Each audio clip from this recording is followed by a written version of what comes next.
पानी था तो कल था, पानी है तो आज है, पानी होगा तो कल होगा.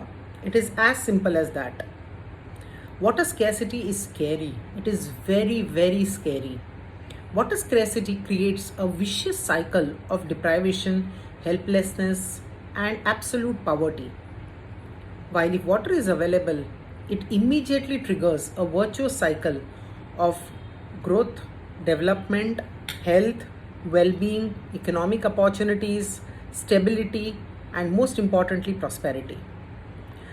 When we get water 24 by 7 by 365, we cannot even imagine the life of a woman who has to walk for miles, for hours, to fetch few liters of water so that her family can drink water, so that she can cook for her family. The bleak future of young girls who are forced to abandon their school life because they have to help their mothers fetch water. The miserable life of a tribal farmer who, despite having land, has to migrate to work on construction sites and lead a pathetic life because there is no water. And the story continues.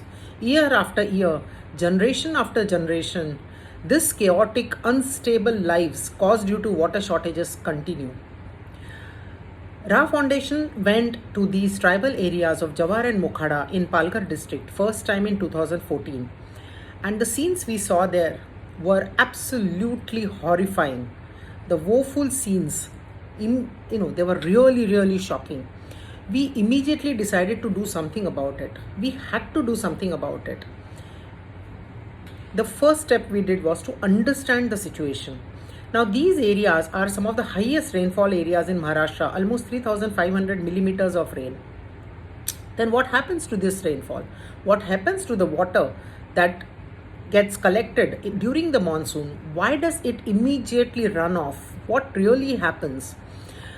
We had to do some research. We had to understand the problem to create a sustainable, viable solution.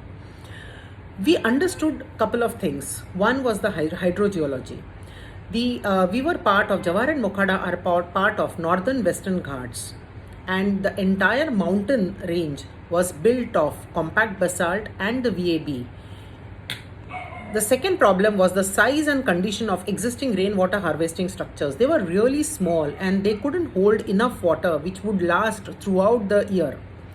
The haphazard and unsystematic water usage, like somebody was drawing more water, somebody did not have any access to water, so there was no water equity and very little consideration given to nature based solutions.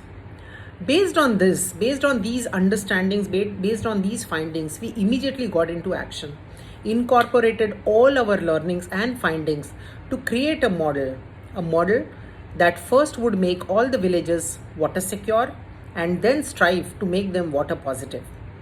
Our model over the years has evolved, it has got much more refined, it has become robust, replicable, and scalable.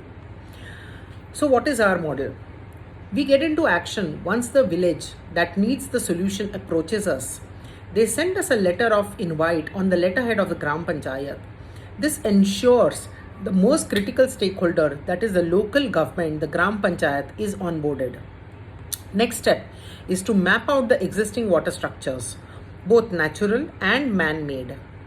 Assess the dilapidated condition of the existing water structures. Understand the hydrogeology, like where is the basaltic rock, where can you build check dams, where recharge structure is possible, where possibly to build an open well, etc. Understand the topology, the topography, the village contours, etc. This now helps us understand the behavior of water, that when the water falls down during rainfall, how will it move? Where will it go? Whether it will percolate, whether it will stay on the surface, or what really happens to the water. This study gives us a complete clarity on the behavior of water when the rain falls. Next comes the water mathematics. Understand how much water is really needed to ensure women get water in their own villages.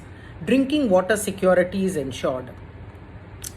So this we do by actually creating a mathematical table for the demand side, that is the population, drinking water requirement, cattle, the number of cattle in the village, how much water the cattle requires for throughout the year, washing requirements, hygiene requirements, agriculture requirement, etc., etc., etc. We actually create the entire mathematics and assess the number of liters of water required throughout the year if we are to meet all of these requirements within the village itself.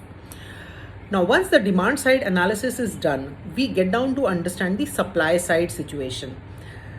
So we actually do a mapping of all the structures, that how many check dams are there, what are their conditions, why are their conditions like this, whether new dams or new open wells or new bore wells need to be constructed. So we actually create a map of creating that village water secure. How do we proceed? How do we go forward? What should be our strategy? That is the next step. Once the action plan is ready and the process of structural design is complete, we order the raw material that is required, we order the necessary machinery that we need like JCB, Poclane, etc. And simultaneously, we do a very, very important task which actually makes the whole water program sustainable, which is create a Malhar Samiti. Now, our water program is called Malhar. Malhar is an Indian rag for classical rag for monsoon. So we have very fondly called our water program Malhar. And this Samiti or committee is called, Water Management Committee is called Malhar Samiti. Malhar Samiti is the most critical part of our program, of our project, and that is exactly why the project has become so sustainable. Malhar Samiti is formed from the villagers, about 8 to 10 people, 50% are mandatorily women. This is a water governance committee. They decide the protocols, water usage rules and regulations. They give approvals for farming, whether second crop is possible, depending on the level of water. They are taught to assess the water levels every 3 to 4 months. They give this approval.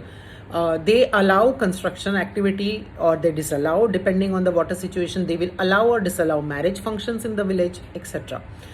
And so Malhar Samiti is then formed. They are extensively trained in water governance, in the art and science of water management. And then we get down to work. Coconut breaking ceremony is very, very important.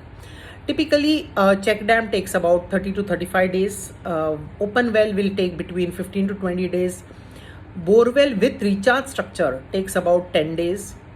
And once the work is completed, all the structures are then handed over to the Malhar Samiti. Malhar Samiti becomes the guardian of the water of the village. They also create awareness programs to ensure judicious water usage.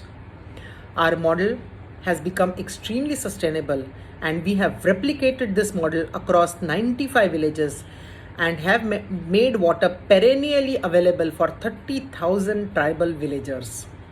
Now, with water being available in their own village, women can finish the tedious task of water filling in less than 30 minutes max.